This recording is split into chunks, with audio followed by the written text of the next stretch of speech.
الله الله الله، ايه الحلو بتاعنا النهارده دوت. فيديو النهارده خفيف ظريف ممتع، إيه حلو كده مبهج لينا ولاطفالنا. خدي اولادك معاكي وخشي المطبخ بقى واعملوا حاجه حلوه كده، ساقعه مرطبه في الحر ده. اتفضلوا معايا، حطي لي لايك.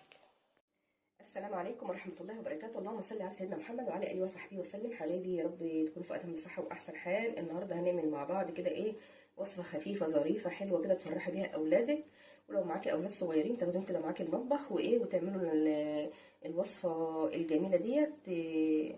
هينبهروا وهيفرحوا بيها ان انت مشاركاهم معاكي الوصفه دي. اول حاجه هجيب معايا البوله اللي هشتغل فيها اهيت. هنزل فيها بكيس من الجيلي الفراوله دريم او اي نوع، يعني مش لازم دريم. هنزل بيه بكيس اهيت. هنزل عليه بكوبايه من الميه المغليه.